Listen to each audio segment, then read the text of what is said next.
Previously on BMT Storytime. And at one point she told us to clip our flashlights on our pants pocket. And of course, mine just happened to be broken. So freaking flashlight completely just breaks and drops on the floor. And it's like dead silent in the room. When I talk about being so scared, I'm effing up already. Like, it would be me. I bit into the sandwich. The bread was hard, but like the meat was wet. Wait, pause. Hey, you know what? If this video gets 10 likes, I will post the week 1 story time video. Seriously, like it so that I know to keep posting them. But if this video really gets 10 likes, then I will continue to post them. Hello, my friends.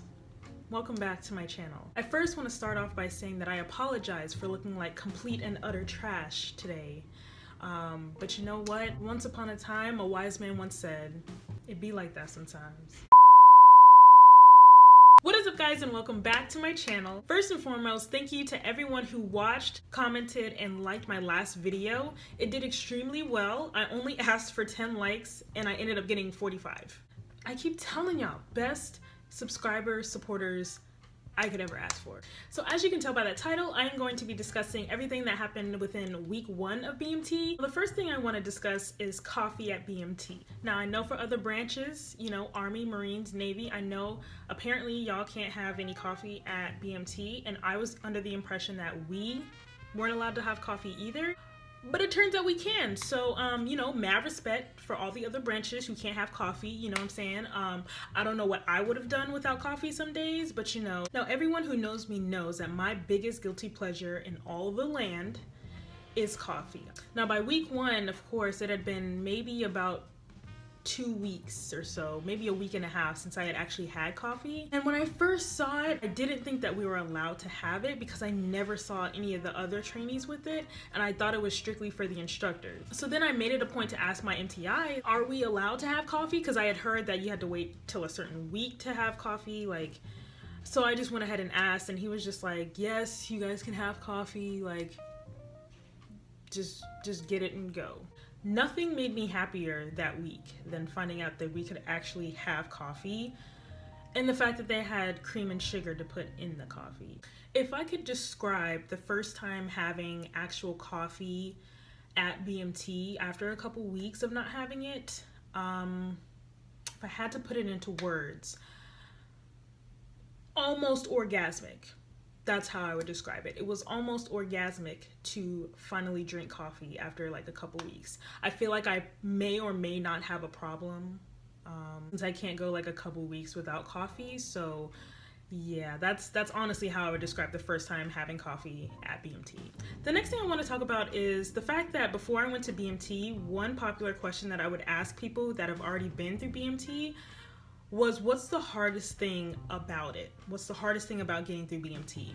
And a lot of people, well, actually just about everybody said getting adjusted to having to wake up early and have lack of sleep, all that kind of stuff. So once you get through 0 week, you're still pretty tired, but you're kind of getting in this routine of waking up early, going to bed early, just getting adjusted. And you know, just as you think you're starting to get enough sleep, just when you think that you are starting to get adjusted, you know what they do? Bam!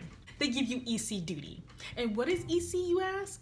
EC stands for entry controller, which basically just means that you're losing 2 more hours of sleep. It doesn't matter what shift I was assigned, but I hated all of them. Basically, you're just standing and guarding the door for 2 hours. You have to do like latrine checks and wall locker check. Like, it's so annoying. It's the worst. And hey, if you get night shifts, I'll be praying for you because night shifts absolutely suck. When they start assigning details, volunteer to be an EC monitor, because then you won't have to give yourself any night shifts and you basically control the schedule and make the schedule out for everybody. Granted, everyone will hate you because everyone will hate every shift that they get. So just be prepared for that. You're never not gonna be tired. It doesn't matter if you worked that day or if you didn't, but you are never not going to be tired until after BMT. Like, there's no such thing as not being tired. I'm sorry. Even with the coffee that's there, guess what?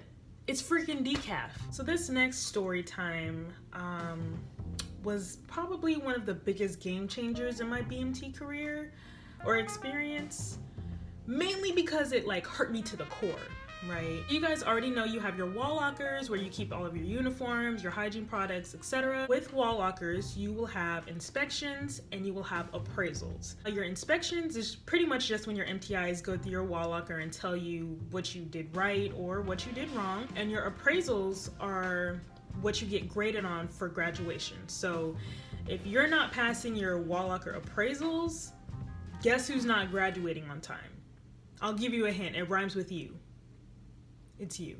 Well, in week 1, we had our first random wall locker inspection, and it actually happened when we were gone. Our MTI basically just went through our wall locker, and you'll end up getting these little index card sized pieces of paper called 341s. And these 341s are either used to tell you what you did right, and they're used for excellence, or they're used for disciplinary action.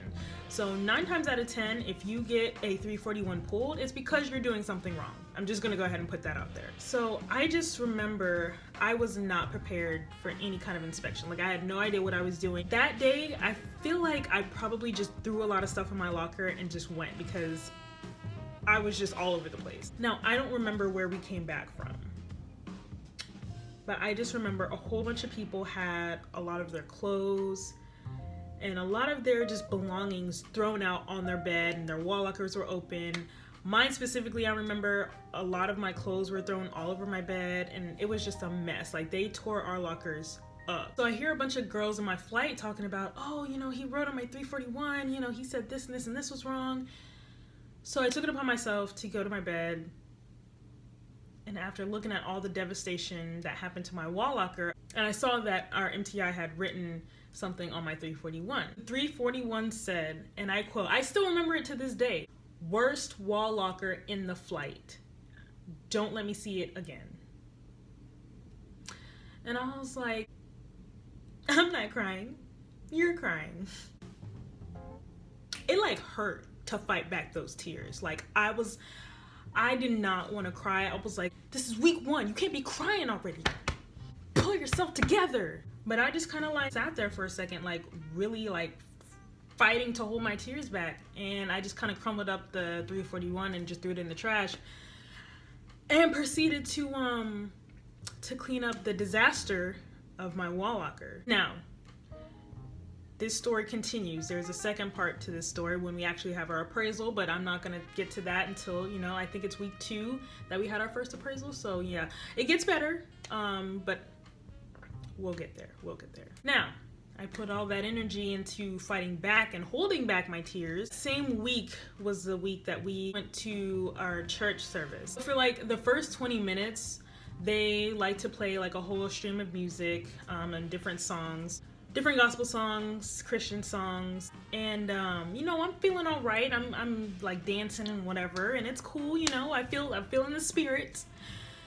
And then all I hear is, never would have made it. And the next thing you know, tears, waterfall, all the feels. I started seeing the people next to me start crying. People in front of me were like bawling. I was crying. I was bawling. That was like the first time, I remember that was the first time I had cried while BMT. Was the first church service, and they wanted to put on some Marvin Sapp. Are you serious? Everybody's about to start crying. I cried so much, even after the song was over, I cried for like 3 more songs after that. Now keep in mind, all of these stories that I'm telling you are just based off of things that I remember. So if I don't get everything, please let me know in the comments, especially if you were in my flight, if there's anything that I'm leaving out that happened each week.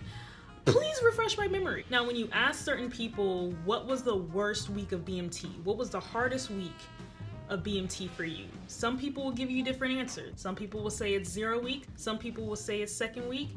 I personally say it was 1st week, just for the simple fact that we had to transit everywhere. And not just transit, we had to transit with either our heavy book bags with everything in it that we didn't even need half the time, or we had our giant duffel bags with all of our stuff. And I will never forget this one time we had to transit over this bridge. It's just real steep, And I remember this particular day, it was real hot. It was like Black Flag. And we were just walking with our heavy duffel bag, like full duffel bags up this steep hill or up the steep bridge. And I felt like I was about to die. Like, I was so out of shape. I felt like I was just gonna pass out. I was feeling like I was about to get shin splints. Like, it was a mess. I will never forget, and I know my flight is gonna know exactly what I'm talking about when they watch this. There was always this one trainee. That every time we transited or marched with our duffel bags up on that bridge, she would always stop our MTI.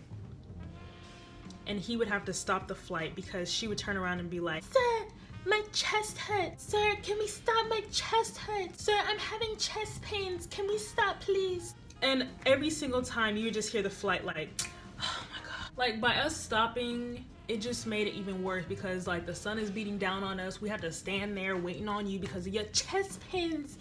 Like, it was, even our MTI at one point was getting frustrated and he was just like, "Oh my God, like, just get over it." Like, he did not keep his military bearing at all sometimes, especially when it came to that. Every time we had to stop the flight, like, it was just annoying. Needless to say, she didn't make it past the first week. So, and last but not least, this is probably in my top 3 funniest moments at BMT. And I feel like everybody already knows what I'm about to talk about because we talked about it so much.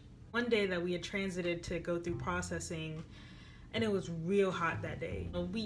If you aren't already familiar, we have a reporting statement that we have to say to our MPIs anytime we want to ask a question or make a statement about something. And it's supposed to be "Sir, trainee, whatever your last name is, reports as ordered," right? And you're supposed to say that anytime you speak to an MTI, unless it's an emergency. There was one day we were getting ready to leave from the processing center, and one of the trainees was claiming that she was feeling nauseous and she wasn't feeling good. And if you know me, like on a personal level, this is kind of weird, but you know that the sight of someone throwing up makes me laugh hysterically. I know it sounds so weird, but like, I just think it's the funniest thing in the entire world, and I don't know why. I just remember we were all lined up getting ready to leave, and I'm not gonna mention her name because this is like low-key embarrassing, and if you're watching this, girl, I am so sorry. I just remember hearing, "Sir, trainee, such and such, reports as ordered. I have to throw up." But projectile vomits in this like outside, it was like covered, but it was like in the outside area, and she just like projectile vomits. Like, I swear she's like no taller than like 4'11". I don't know how all that throw up came out of her. Like, it was incredible. And like, I'm just standing in the line just trying so hard not to laugh. Like, it hurt me to like hold back my laughter that day. But like, I really didn't want to get in trouble for laughing, and I really didn't want to get yelled at by an MTI. It got so bad to the point where I had to pretend like I was coughing to prevent laughing. All you hear is in the freaking corner, and I was dying. I felt so bad for laughing because I was like, yo, what if she has to go to like med hold or like the hospital? I don't need to be laughing right now, but like, it's throw up. I don't know why I think throwing up is funny. She was okay. She recovered well. You know, she made it. We graduated together. Shout out to you. You know who you are. I'm not even gonna mention your name. If you're watching this, I highly apologize that I laughed. Wow, I am a horrible human being. But that is all I have for this video. Thank you guys so much for watching. Again, like I said, we still have a lot more to talk about. The first set of drama that happened in our flight, what happened during my first PT, oh God, and the fact that everybody either got sick or got pink eye. Yeah, there was a whole pink eye outbreak, but I will only tell that story if you guys can get this video to, let's say, 20 likes. I guess I set the bar too low in the last video.